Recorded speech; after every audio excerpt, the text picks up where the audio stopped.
Have you ever received such accusations? People who just assume that you're racist because you don't go to Black Lives Matter demonstrations, or that you're homophobic because you don't support commercialization of sexualities? On the other hand, have you ever been assigned to a position by others that when you didn't identify with it, they think they do the right thing, and probably they also mean well. Still, they don't ask you if you agree with their assumption.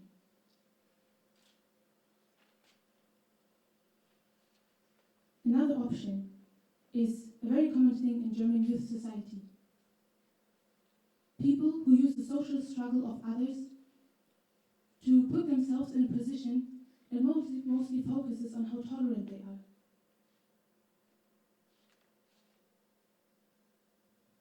There we're coming to my next point, being victimized.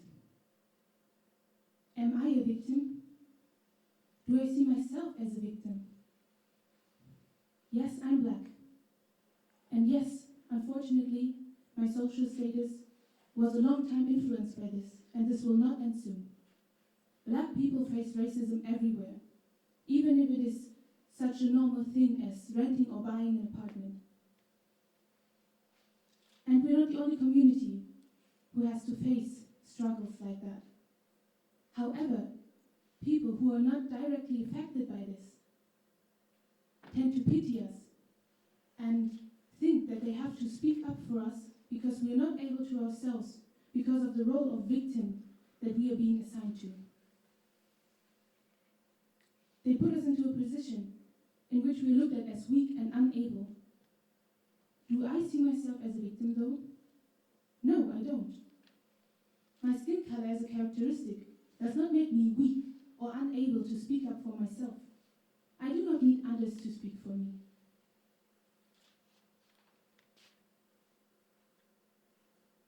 Still, who clearly overstep a border by trying to defend me and put words in my mouth that I didn't even think or didn't want to say. Of course, I would never oppose someone supporting me in an uncomfortable situation. But for me, this is clearly overstepping a line. And through sharing with others, I know that I'm not the only one with my opinion. Why do we have to make a competition out of everything? We now live in a society where self-superiority stems from competition, not of products or belongings, but of moral. Who is the most sustainable and tolerant out of us? People, for some reason, like to point at others more than they work on themselves. Everything always surrounds who is the best, even if it is such an all-including topic as tolerance. And they compare, and they downgrade, and they blame. Nothing has changed. And this already happened way too often before in history, that we are losing our destination out of sight. I'm taking an example on a much more global scale that is not so long ago. The UN climate conferences in 2015. For the first time, it seemed that there would be finally a change due to the Paris Agreement. For the first time, 196 parties have managed to agree, based on their possibilities, to actively contribute to the slowdown of climate change based on their possibilities, and to be climate neutral by 2050. In 2019, in December, their progress towards this goal was measured for the first time, and it turns out that actually none of the countries has put enough effort into achieving this goal.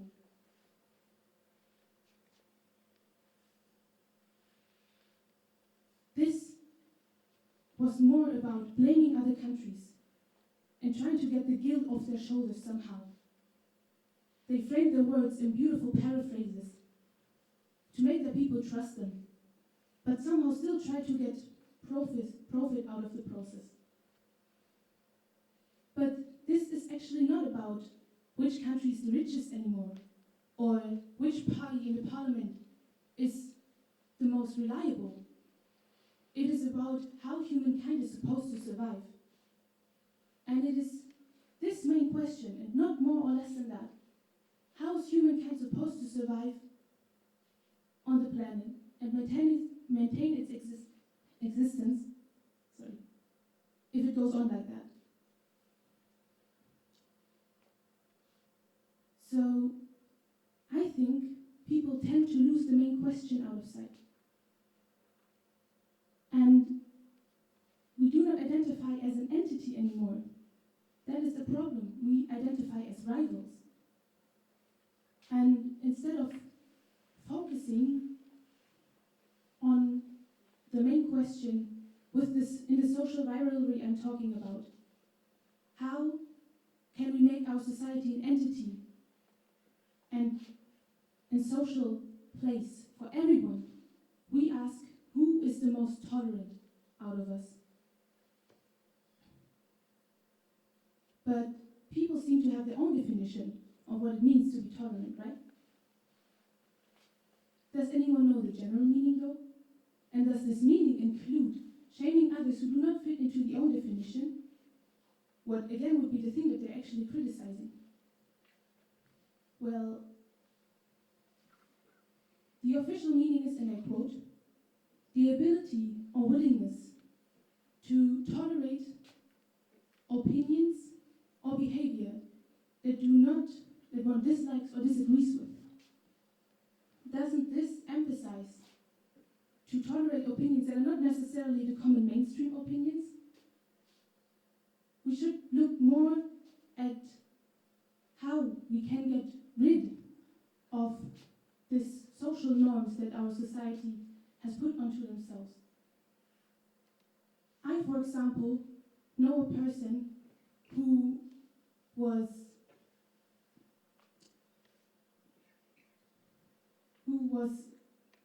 declared as homophobic by a group of friends because this person refused to be on a picture with people who were showing off the LGBTQIA+ community flag, the rainbow flag, with a bunch of straight people who are obviously not part of the queer community.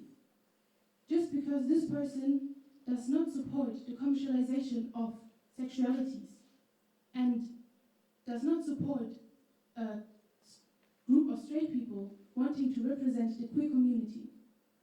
And I know that this person is friends with people from the LGBTQIA+ community.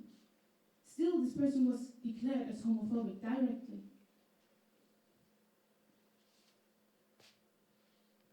So I think we should be more open-minded towards not only people who are in social disadvantage, unfortunately, due to their characteristics, but also towards some more narrow-minded people, because we do not know their background. Probably they don't know better, or they just don't support a certain aspect of a movement, as I just explained.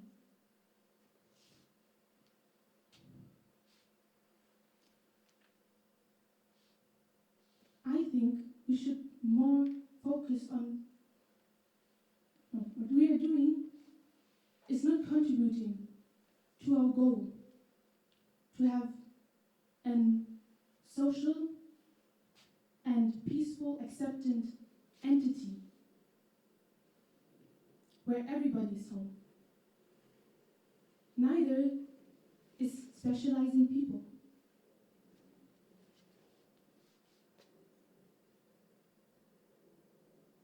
The most important isn't it the goal to make it something completely natural? Everything completely natural. Isn't it the goal to make everything completely normal? How is this supposed to work if we make it so extraordinary to have another skin color or to have a differing sexuality from what the society defines as normal? And the main question is, how much do these aspects really tell you about the person in front of you? Not that much, right? So I think we should focus more on the people themselves instead of the traits that unfortunately lead to their disadvantage in society. Because everybody and every person is as different as everybody else. There's no more different or less different. Because this is one thing that I think that we all have in common. We are all unique. There's no more unique or less unique than anyone else.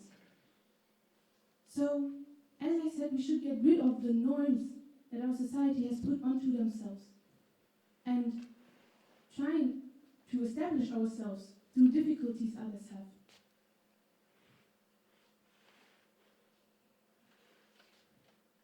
Because one example is also how people, for example, making use of BIPOC being discriminated.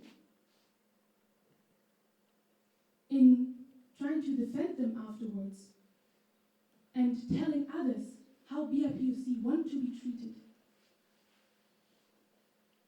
To show off how tolerant and liberal the oneself is. Because as nice as a person can mean this, it is still contributing to the problem by victimizing without asking and thus supporting to set a clear line of what is normal and what is special, where there should be none. Personally speaking, I don't want to be special because of my skin color. I want to be special to the people who are important to me, because of the things I do, the things I say, and the way I do the things I do. I want to be special because I'm eventually a good friend. I want to be special because I'm helpful or a good listener. I want to be special because I'm giving good advice. And just these things that make the people who love, or that the people who love me like about me. Because these things are the things that are making me special. Because these things that are the things that are making me unique.